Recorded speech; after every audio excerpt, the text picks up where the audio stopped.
Notre premier but, utiliser le moins d'énergie possible et faire que cette énergie soit renouvelable et propre.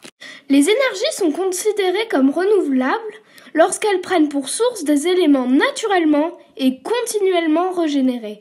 Elles sont gratuites et inépuisables. C'est le cas par exemple de l'eau, du vent ou encore du soleil. En 2070, nous voulons que l'énergie utilisée à Ottawa soit 100% renouvelable. L'énergie hydraulique. L'énergie hydraulique est également considérée comme une énergie verte, puisqu'elle utilise l'eau, ressource renouvelable grâce au phénomène naturel d'évaporation et de précipitation. Les barrages et les centrales hydroélectriques canalisent la force de l'eau pour la transformer en électricité. Aujourd'hui, l'énergie hydraulique représente 19% de la production totale d'électricité dans le monde. Pourquoi faisons-nous ça à Ottawa? Car à Ottawa, il y a un avantage. Il y a beaucoup d'eau. Et car ce mode de générer de l'électricité est propre et écologique. Les énergies éoliennes. Les énergies éoliennes prennent sa force du vent. Les éoliennes sont placées à des endroits stratégiques où le vent est constant et atteint à des vitesses importantes. Ainsi, le vent est accumulé et converti en énergie électrique grâce à des générateurs électriques. L'énergie géothermique. Dans la liste des énergies renouvelables, on retrouve l'énergie géothermique. Cette énergie provient de la Terre elle-même. Le magma présent au centre de la Terre réchauffe naturellement la croûte terrestre.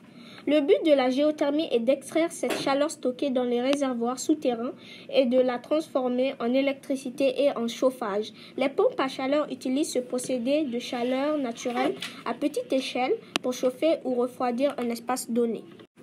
C'est l'énergie récupérée et transformée directement en électricité à partir de lumière du soleil, au moyen de capteurs photovoltaïques.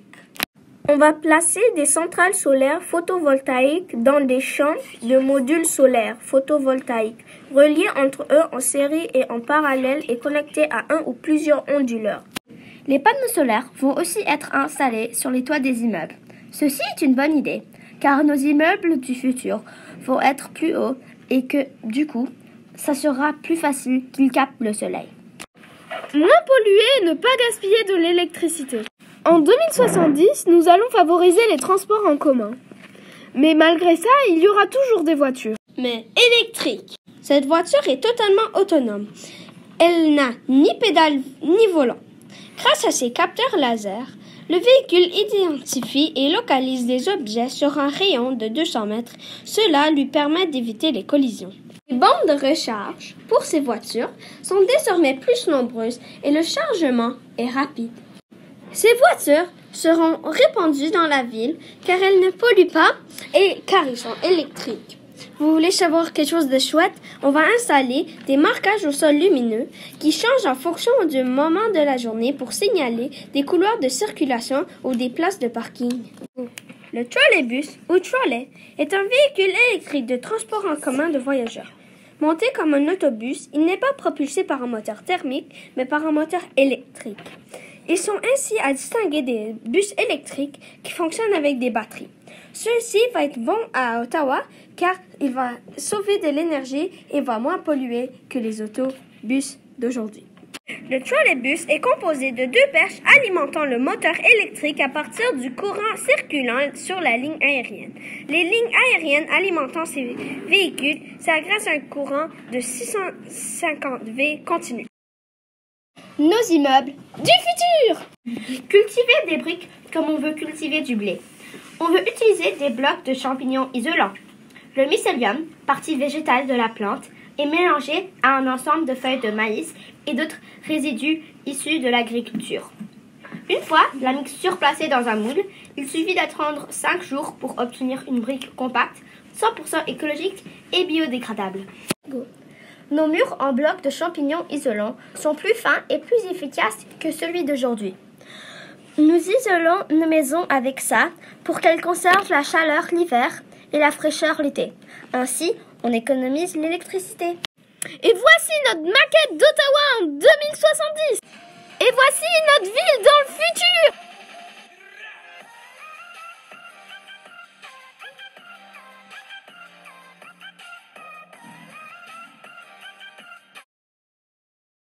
Vous Vous avez vu le trolleybus, les signaux lumineux et les bornes de recharge?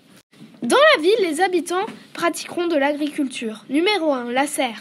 Les agricultures, Alice, Elliot et Van, ont une serre géante qui produit 700 kg de légumes par jour, presque toute l'année. Les plantes sont cultivées sans terre sur de la fibre de coco.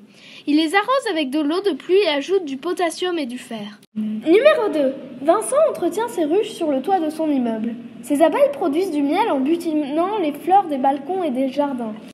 3. Nadia a planté des fraises dans des gouttières le long des fenêtres, futées pour récupérer l'eau de pluie. Go. 4. Jean récolte des tomates, des salades, des fraises, des bleuets et des framboises. Il nourrit le sol de déchets végétaux sans engrais chimiques. 5. Loïc récolte des tomates qui ont poussé dans des bacs. Go. 6. Wilfred et Renate jettent leurs épluchures dans des composteurs au pied de leur immeuble. Elles se décomposeront en un excellent terreau. 7. Tiffaine et Alexandre cultivent des champignons dans un conteneur fermé. Ils poussent sur du marc de café récupéré dans les cafés-restaurants. 8. Polo et Brandali cultivent un petit potager. Go. 9. Chang et Hua récoltent du riz planté sur quelques mètres carrés de terre disponible. 10. En été, la strie et Cusumo ont le droit de cueillir les cerises dans les espaces verts. Go. 11. William vérifie l'arrosage automatique de ses plantations. Il cueille aussi des légumes. Dans 10 minutes, les cuisiniers les prépareront pour les clients de son restaurant au rez-de-chaussée. Vous l'avez deviné, notre ville sera compacte. Ça veut dire que les bâtiments vont être plus hauts et plus nombreux. Le déplacement sera plus facile, par exemple en vélo, et ça permettra de moins user nos sols. C'est chouette, hein? Merci pour votre attention.